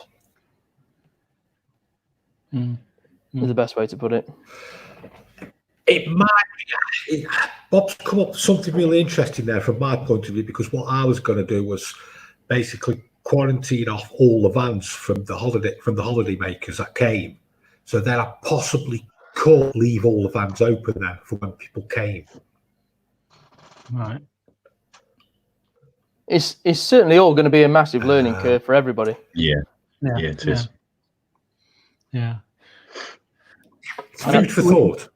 Yeah, I mean, we go around and we go to dealers and we film motorhomes, and we've been doing that recently with the help of a dealer, because they can then say which vans we can have a look at, or we can say we want to have a look at such and such a van. So that works okay.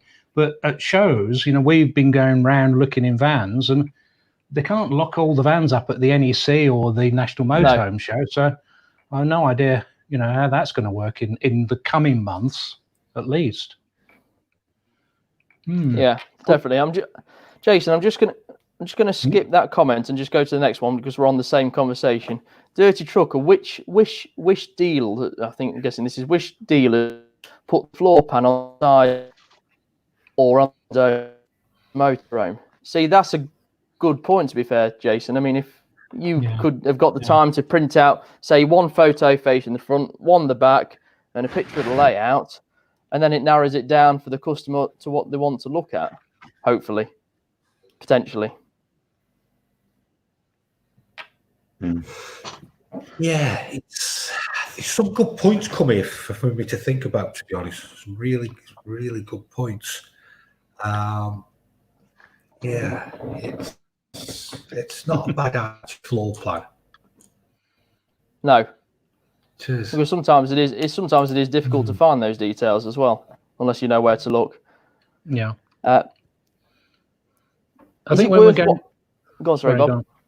I think when we're going around the shows and we're looking at vans with our camera, it really helps when you've got the layout and all the details on the side, because you know exactly what you're looking at. And I think that helps the customer know what they're looking for as well. Because if you go onto a big stand, an auto sleeper stand or whatever, and you're faced with hundreds of vans, you don't want to be opening the doors of every single van to see what it looks like. No. Oh, I've got it. He's got it. Okay. Oh. I'm going to order them, the markers, not the permanent ones. Yeah.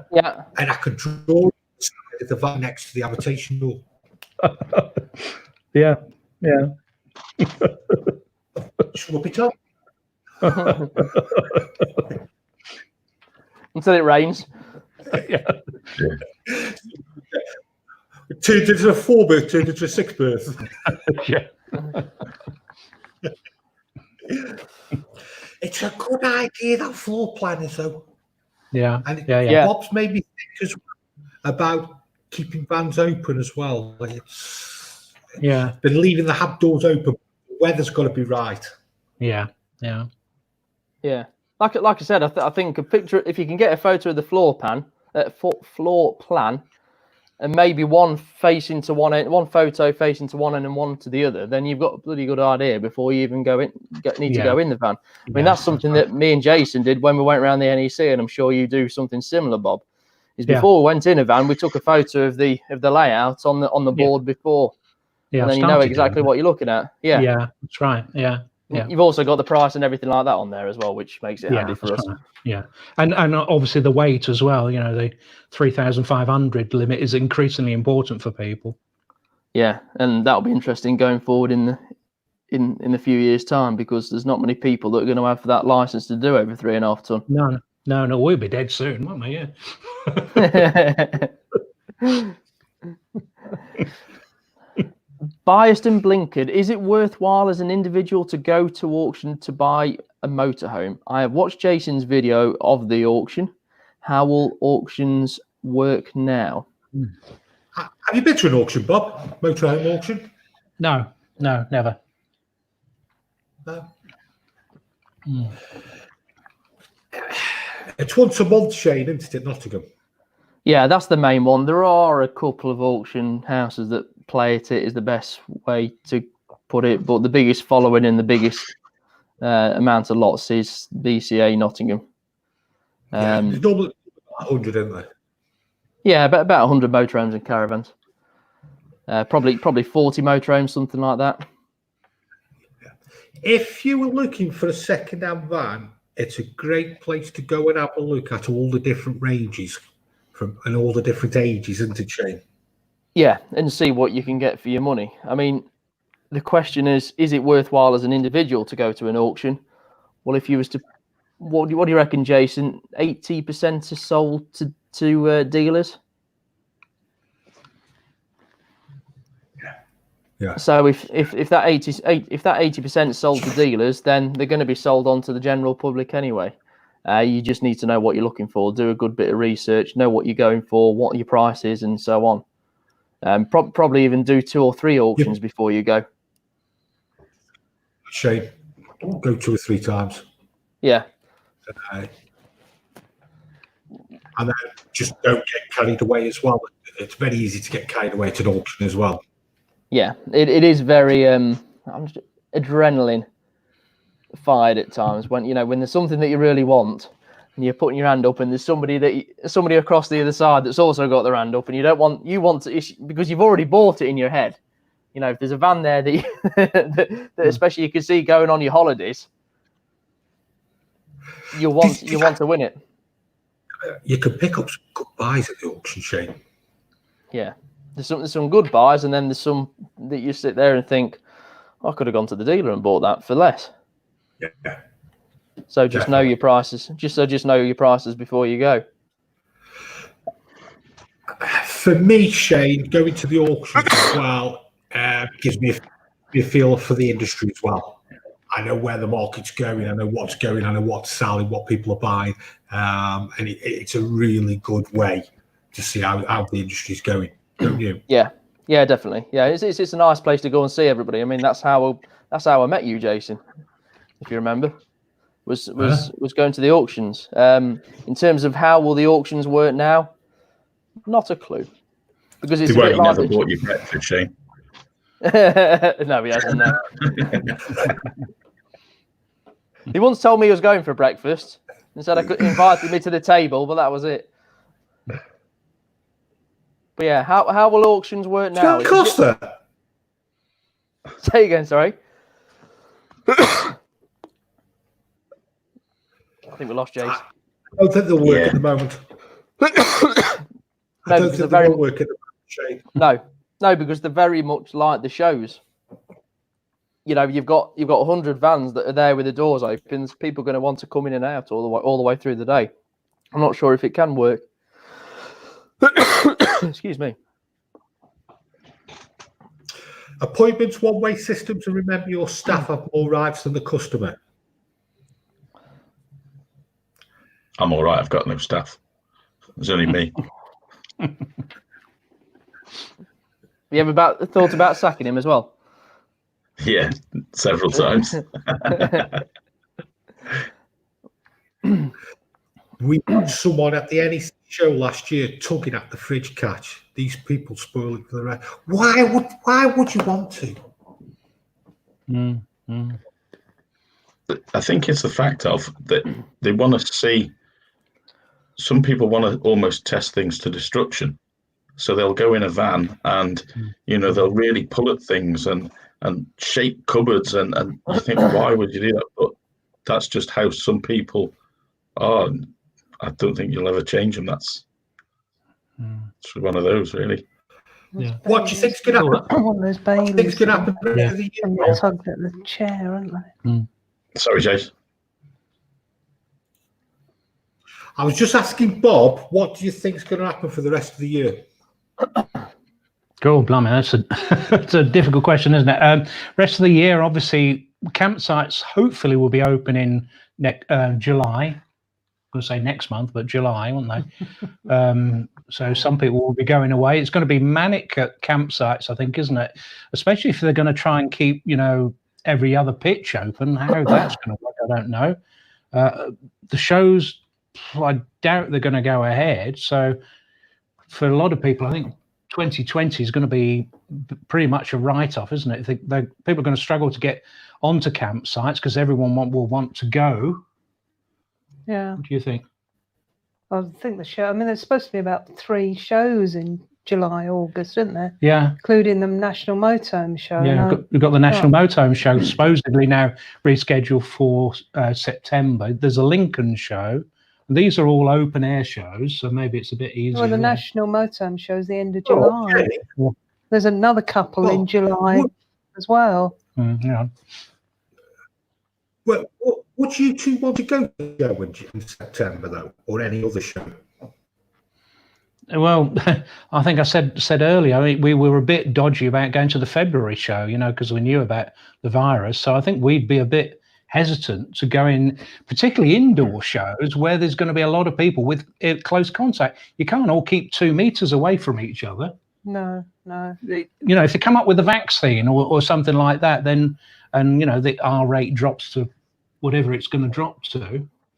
It's difficult, isn't it? It's like, if we had a time machine, we could perhaps, know what's going to happen with hindsight and all that. I think my battery's going. Oh. See you then.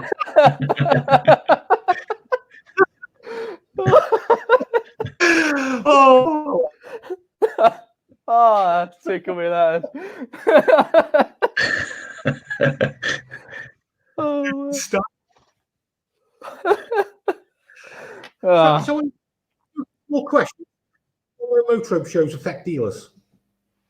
There's obviously some dealers that rely on the shows, and there's a lot of units that dealers do sell at shows. So, we'll see. And then just being able to display things new models. So, say again, Jason. Question. Yeah. Yeah, there's definitely a lot of dealers there that rely on it. Stephen Fletcher, what is the best way to find out if the ticket price of a motorhome is good value? Is there an equivalent of Parker's Guide for Motorhomes? The best way you can do that is have a look online and see what they're all up for. That's all you can do. There is a glasses guide, but it is, as Jason will tell you, it is a guide. I mean, sometimes I look at it and think, what were they looking at when they did that? There was an Autocrew Starfire 2005 that I found in the book the other day, and that had a trade price of £3,000. I think the cheapest online was 17. Yeah. So it's not even. Glasses guides all over the shop, Shane, isn't it? Yeah. And I'll look at some. I'm thinking, how are you pricing these? And a lot of Continental vans they won't have in on the glasses guide. Yeah, that's right. Yeah, the best way is just to have a look on what's online and compare it to other vans and so on, and that's where you'll get your price. But that's where we get a price from anyway. Go on, Jason. Back to the auctions. Do you get guide prices if not a dealer, and where do you get your valuations? You don't get any guide prices at an auction. Basically, all the years I've been doing it, and Shane does exactly the same as me. We log every single van that goes through. We know every price of every van that's gone through. So he gives us a guide, and that's what we just meticulous at pricing, aren't we, Shane? So apart from the glasses guide, which only the trade can see, you just the only place you can see is online, Horse Trade or eBay and so on. And that's where you get a price from. Bye, Bob. Bye, Bob. Bob's got all the best tech. What's Brown Hills like? Any dealings with them, Lee? I've not had any dealings with them personally. I've got customers who've bought from Brown Hills. Not heard really terrible experiences from them. The standard dealer really is from what I can make from what I've heard about them. Nice profile picture, though. Profile picture. Oh, can we block him? Can we block him? No. Have him on the show. Lee, anything anybody should be doing to the van or anything? Do you want to chat about? I've had a couple of inquiries actually. A couple of people. I get this quite frequently. Whilst they've been off, they've been in vans and checking things and this, that, and the other, cleaning water systems. And one I've had a couple of questions from is, Bob's back. One I've had a couple of questions is tap's not working. My kitchen tap's working, but I've got no water coming through my bathroom one. Now, a lot of people don't realise majority of taps in motorhome caravans have actually got a little filter strainer attached to the underside of the spout, and if you unscrew it, it collects debris inside there. So it's a good idea if you're checking your van water systems, unscrew those off your taps and give them a clean out, and make sure you get any rubbish out of them. Yeah, ours flew off. That little filter flew off ours, isn't it? You know, little filter on the tap. Oh, great! Yeah, when that really frightened me. That. Yeah, we were letting the water back in, and the little filter flew off. And I looked at it, and I didn't realise it came off. So yeah, good tip. Yeah. What's your dog called, Bob? That's Poppy. Jenny. Poppy. Another one I got asked about. Another one I got asked about recently was water pump kicking in occasionally, and they checked all around a van, and the only thing they could find was a slight drip from the hot side of their boiler, and on the top of the boiler there's a red connector. Now that's a breather pipe which has got a little valve in it. Now those things get gunked up Another good tip, if your van's going to be sat for a while now, would be to take those off and give them a good soak in some descaler or bicarb or soda like that, because it just cleans the little ball up inside and stops the valves passing. Yeah, man, fun and games with me laptop battery now, because I've rushed in, and I haven't got the plugs with me. So. Well, we go 2 hours, haven't we? 1 hour 50, it says. Yeah. 1 hour 50, yeah. You did make us laugh, Bob. I think my battery's got. I just went black. Oh, shall we just finish this last question off then? Yeah, it should be all right. Hi, how is that vans a year old aren't priced 80% max of the new price? I.e. the VAT has been paid? Because you can't buy one. It's all down to price range. If there's one that's 50 grand, you just, it's a big jump. 80% is the best way to put it. What do you reckon, Jake?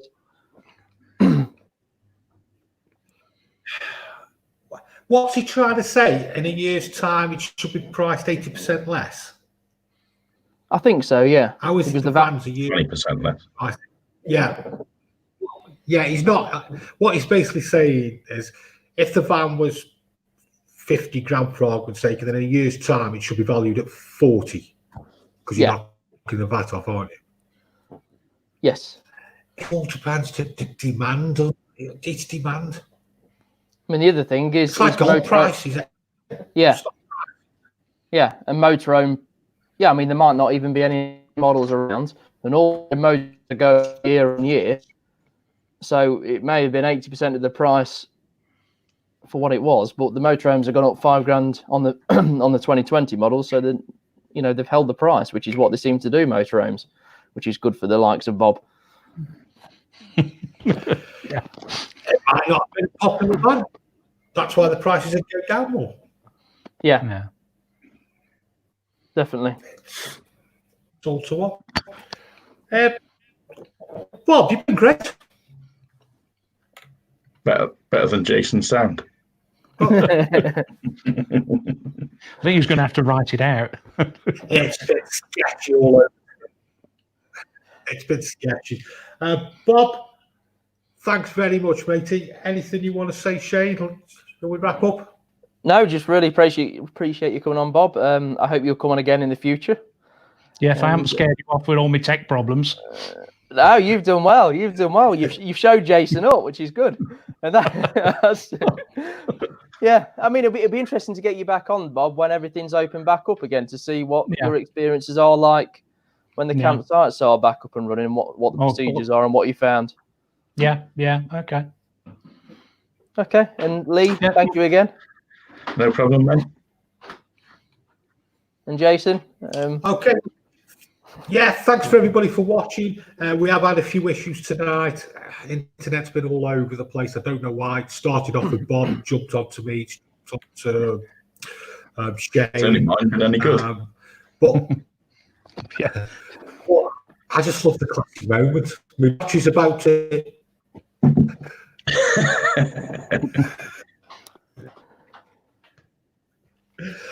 Okay, everybody, thanks very much. We'll see you next week with Bob. Thanks, everybody else. We'll see you later. See you guys. Come here. Yeah. See you then. Jenny just got back. Bye-bye. Bye-bye.